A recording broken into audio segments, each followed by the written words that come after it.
बोलो, किसने मारा विराट को? महाराज, दो भाई हैं वो, राम और लक्ष्मण, और उनके साथ एक सुंदरी भी है।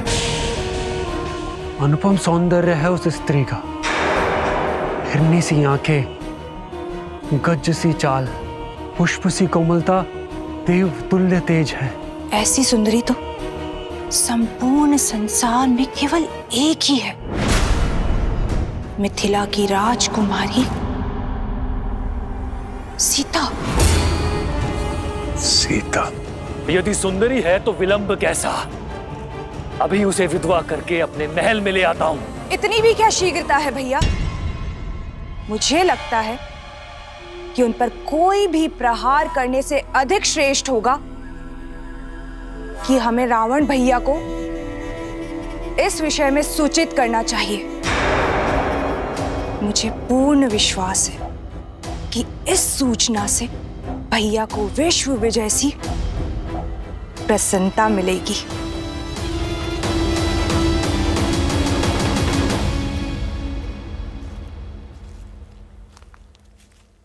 क्या हुआ सीते?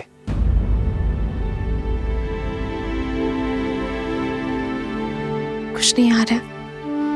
एक पति और पत्नी के बीच ना ही दुख छुपे रहने चाहिए, ना ही सुख, और ना ही कोई चिंता। मुझे ये सब देखकर उचित नहीं लग रहा आर्य। और हिंसा तो सबसे बड़ा धर्म है ना, फिर धर्म के पथ पर चलने वाले हिंसा का पालन कैसे कर सकते हैं आर्य? उचित कहा तुमने सीते। अहिंसा से बड़ा कोई धर्म नहीं है, किंतु कई बार शांति पाने के लिए युद्ध करना आवश्यक हो जाता है सीते। और हिंसा तो हम हर क्षण करते हैं। हम जब श्वास लेते हैं तो न जाने कितने सूक्ष्म जीव मारे जाते हैं। हम जब धरा पर चलते हैं तो न जाने कितनी वनस्पति, कितने कीट कुचले जाते हैं। श्वास लेना एक व्यवस्था है सीता, और व्यवस्था को स्थापित करने के लिए की गई कठोरता हिंसा नहीं होती। किसी निर्दोष पक्षी के प्राण लेना हिंसा है, किंतु किसी निर्भक्षी का संहार करना, उसका अंत करना धर्म की स्थापना है। हम उनका नाश कर रहे हैं जो संसार में अव्यवस्था फैलाना चाहते हैं। आपका कथन उचित है आर्य, किंतु फिर भी इतने सारे प्राणों की बलि देखकर मन अशांत होता है आर्य। जानता हूं सीता, ये सरल नहीं है, किंतु आवश्यक है। इन राक्षसों का नाश ही संसार का उद्धार करेगा, जग में शांति स्थापित करेगा, और निर्बलों की सुरक्षा के लिए शस्त्र उठाना होगा। किंतु हमें अपने कर्मों का फल भी तो भोगना होगा ना? अवश्य भोगना होगा। हमारे जीवन में अनेक कठिनाइयां आएंगी, किंतु यह यात्रा बलिदान की यात्रा है। अपने परिवार के लिए एक व्यक्ति का बलिदान देने में कोई बुराई नहीं है। वैसे ही गांव के लिए परिवार का बलिदान, राष्ट्र के लिए गांव का बलिदान, संसार के लिए राष्ट्र का बलिदान, और धर्म के लिए संसार का बलिदान। तो बताओ सीता, तुम मेरा साथ दोगी?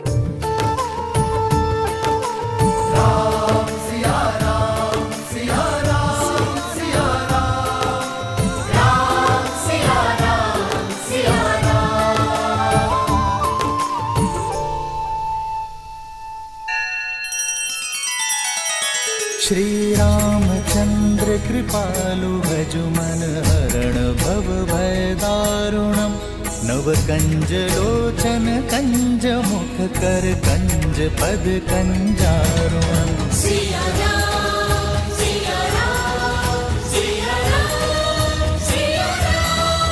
आदर्श और मर्यादा की है ये कथा महापावनम।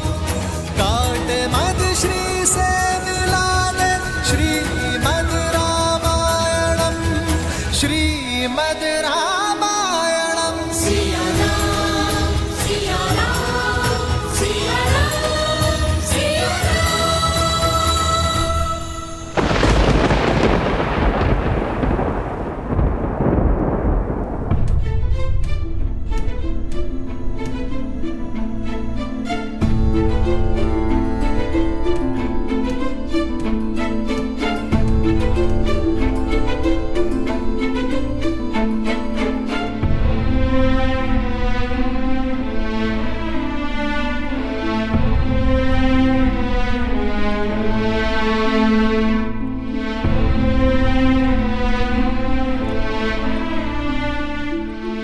मुझे भान है कि तुमने बाली को प्राणदान क्यों दिया है हनुमान। वानरों की नियति से अनभिज्ञ नहीं हूं मैं। जामवंत जी, बाली कभी बुरा नहीं था, पर क्रोध ने उसकी बुद्धि भ्रष्ट कर दी। सुग्रीव बाली विवाद में मैं वानरों की शक्ति की हार स्वीकार नहीं कर सकता था, इसलिए मुझे हस्तक्षेप करना पड़ा। मुझे आशा है कि बाली अपना अभिमान त्याग महाराज सुग्रीव को अपना ले तो वानरों की सफलता का उदय हो जाए। पर तुम्हारी आशा टूटती दिखती है मुझे। बाली हमारा साथ कभी नहीं देगा। भ्रम के मेघों से यदि अपमान का चक्रवात मिल जाए तो विनाश कोई नहीं रोक सकता हनुमान। बाली का अभिमान ही उसके अंत का कारण बनेगा। भैया, बाली भैया,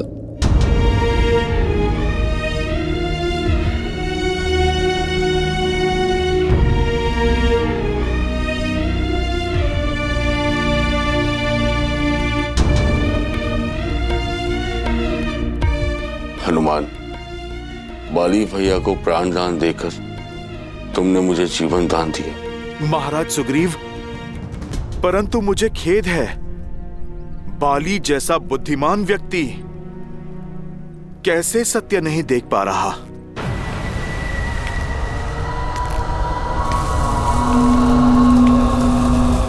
बाली आ रहा है सुग्रीव, और वो तुमसे अपना प्रतिशोध लेगा। भैया, बाली भैया, उस ओर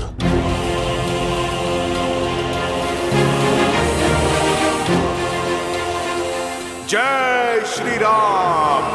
जय महावीर हनुमान, जय जय पवन पुत्र हनुमान। यहां से ऋष्यमुख पर्वत चले जाओ। ऋषि मतंग के श्राप के कारण बाली वहां पर प्रवेश नहीं कर सकता। सुग्रीव वहां पर सुरक्षित रहेगा। चलिए महाराज।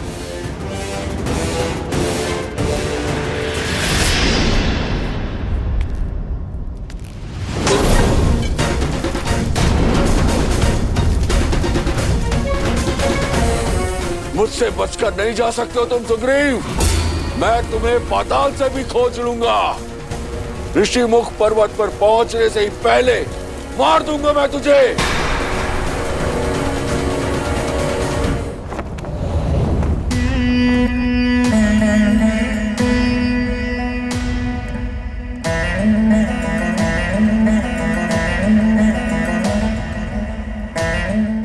शनन को ये समाचार देगा कौन?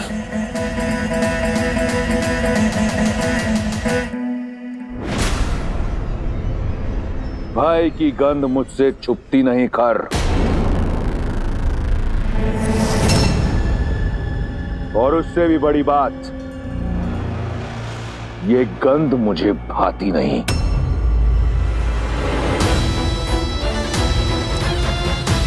मैंने अपने सौतेले भाइयों को दंडक का शासन सौंपा, ये सोचकर कि वो वहां अपने भाई का साम्राज्य स्थापित करेंगे। इसलिए नहीं कि वो इस तरह भयभीत होकर मेरे समक्ष खड़े हों। तुम्हारे झुके हुए नेत्र इस साफ बताते हैं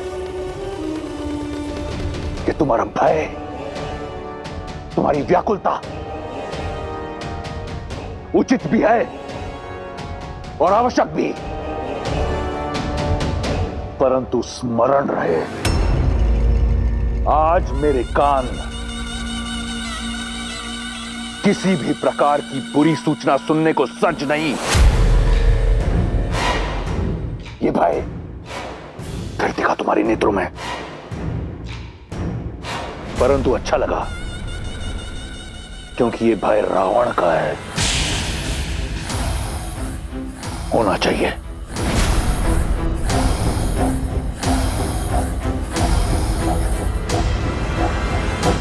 भय दान दिया तुम्हें, बोलो। भैया, लंकेश, विराट मारा जा चुका है।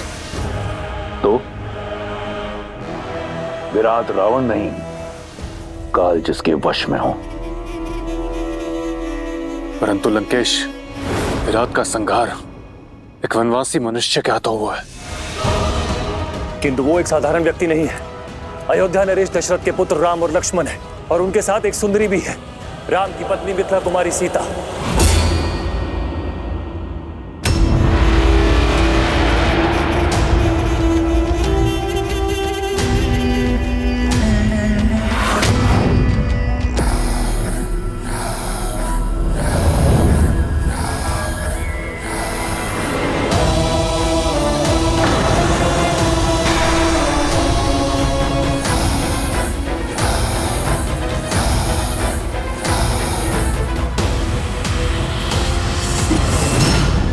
ये तलवार चेतावनी है खर। वन का दायित्व तुम्हारा है, तो उसमें उपजी समस्या मेरी क्यों? यहां बालकों की भांति भिक्षा मत मांगो, वीरों की भांति लड़ो और मार दो उन वनवासियों को। जी लंकेश, भय केवल इस आभास का था कि एक साधारण मनुष्य विराट जैसे राक्षस का संहार कैसे कर सकता है। भविष्य में समस्या नहीं, समाधान लेकर मेरे समक्ष आना, अन्यथा अब जाओ यहां से। और अगली बार अपनी समस्या का पिटारा खोलने से पहले स्वयं का शीश धड़ से अलग कर लेना, पीड़ा कम होगी। और स्मरण रहे, मेरा उन वनवासियों से कोई लेना देना नहीं। शबा लंकेश।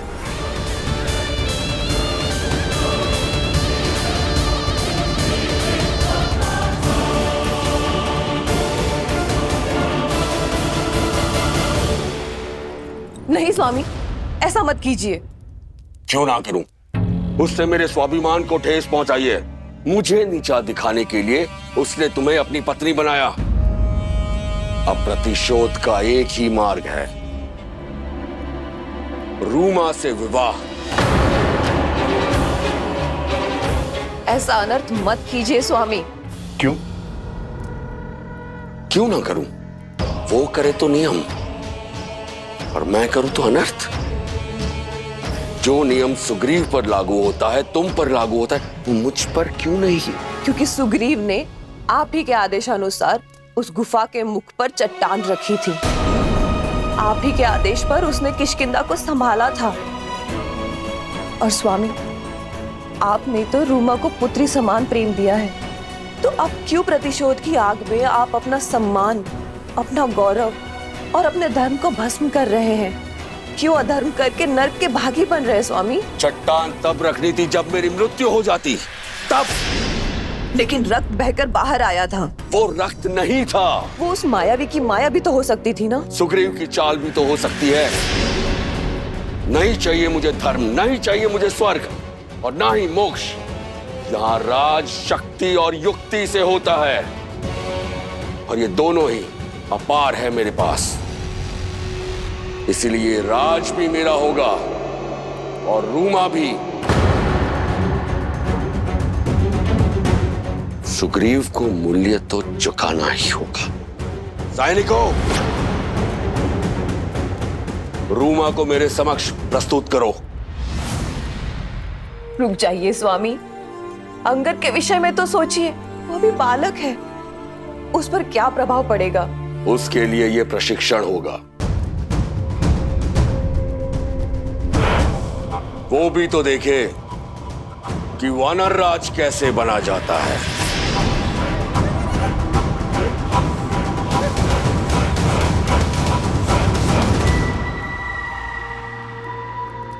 ज्येष्ठ श्री। ज्येष्ठ श्री नहीं, स्वामी कहो।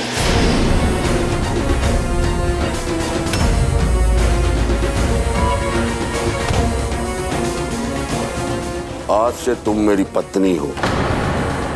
आज रात्रि मैं सुग्रीव का वध करके तुम पर अपना अधिकार रखूंगा।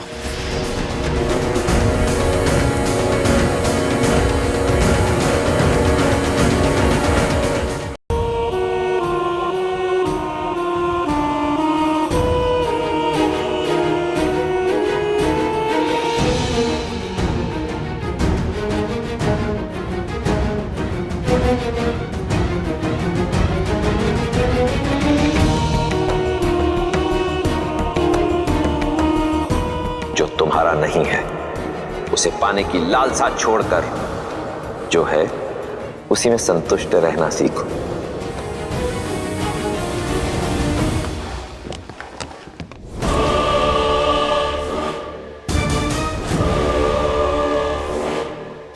किसने किया ये दुस्साहस? किसे अपने प्राणों से प्रेम नहीं? समक्ष आओ। क्षमा करे भैया, ये दुस्साहस मैंने किया है क्योंकि मैं आपको किसी भ्रम में नहीं देख सकती। भ्रम? हाँ भैया, सीता की जिस छवि को आपने देखा था अब वो वैसी नहीं रही। अब वो महलों की राजकुमारी से एक वन की सन्यासिनी बन चुकी है। तनिक सोचिए भैया, सीता के सौंदर्य और तेज के बारे में। आपके साथ लंका की स्वामिनी के रूप में खड़े होकर वो कैसी लगेगी? उसका प्रारब्ध आप ही के आने की प्रतीक्षा में है। बेचारी, जिस राजकुमार से विवाह किया उसके पास राज्य तो छोड़िए, कांटों से बचने के लिए पांव में पादुका तक नहीं। जिस स्त्री को लंका की मखमल शैया पर होना चाहिए वो पथरीली चट्टानों पर सो रही है। लंका की सुगंधित और कमलों से सज्जित सरोवर के स्थान पर जोंक और कीड़ों से भरे वन्य तालाबों में स्नान कर रही है।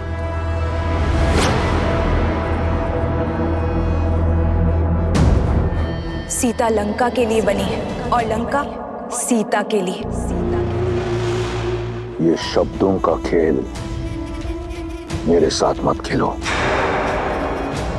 मैंने तुमसे परामर्श नहीं मांगा, आदेश दिया था दंडक में निवास करने का।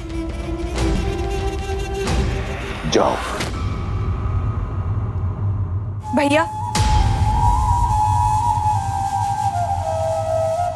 मैं आपके भीतर चल रहे इस द्वंद्व को समझती हूँ। चाहे वर्षों लग जाए, उस घने विशाल दंडक वन में मैं खोजूंगी सीता को। आपके समक्ष तभी आऊंगी जब उन दोनों भाइयों के अंत का कारण बनूंगी। न राम, न लक्ष्मण और न ही कोई ऋषि साथी, कोई भी रावण की बहन के इस प्रकोप से बच नहीं पाएगा। सीता पर केवल मेरे भाई लंकेश का अधिकार होगा।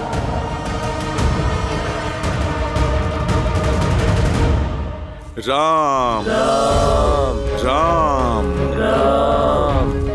राम राम राम राम राम राम। महाराज, बस कुछ देर और, हम लोग ऋषिमुख पर्वत के निकट हैं। राम राम राम राम। रुक जाइए महाराज।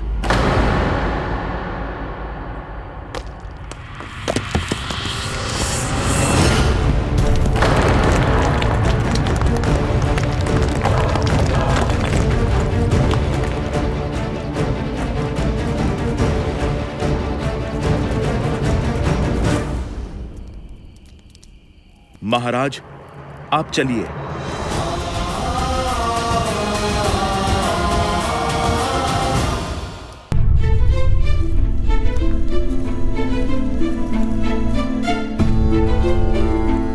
बालपन में बाली भैया कितना प्रेम करते थे मुझसे। तुम देखना हनुमान, बाली भैया को उनकी भूल का पश्चाताप अवश्य होगा। हमारे मत मिले ना मिले, हमारे मन अवश्य मिलते हैं। महाराज सुग्रीव, प्रभु श्री राम करे आपका कथन सत्य हो, परंतु ये समय भावनाओं में बहने का नहीं, योजनाओं को सफल करने का है। ऋषिमुख पर्वत तो समक्ष है और योजना तो ऋषिमुख पर्वत पर आने की थी ना। ये सारे पेड़, ये ऋषिमुख पर्वत की सीमा ही तो है। महाराज, आप चिंता ना करें, मैं बाली के हर एक प्रहार से आपको बचा लूंगा। परंतु हनुमान, यदि तुम बाली भैया के समक्ष गए तो वो तुम्हारी आदि शक्ति छीन लेंगे। मेरी यही योजना है कि मैं उनके समक्ष नहीं, उनके पीछे रहूं और मैं महाराज बाली को ऋषिमुख पर्वत की सीमा तक खींच के लाऊंगा। जैसे ही उनका पग ऋषिमुख पर्वत की सीमा को छुएगा, उन्हें मिला श्राप उनके प्राण हर लेगा। परंतु ये होगा कैसे हनुमान? और भैया के प्राण? महाराज सुग्रीव, यदि जीवित रहना है तो आप मुझ पर विश्वास कीजिए।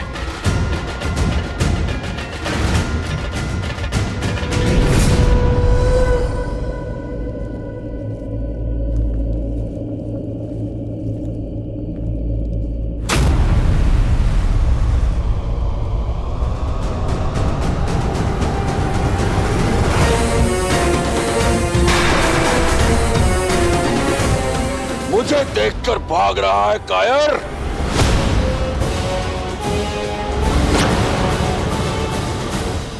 प्राण जाए फिर भी मैं आपसे युद्ध नहीं करूंगा भैया। अब प्राणों के सिवाय बचा क्या है तेरे पास कायर? अब तो राज्य भी मेरा और रूमा भी। अब मत रोकिएगा महाराज सुग्रीव।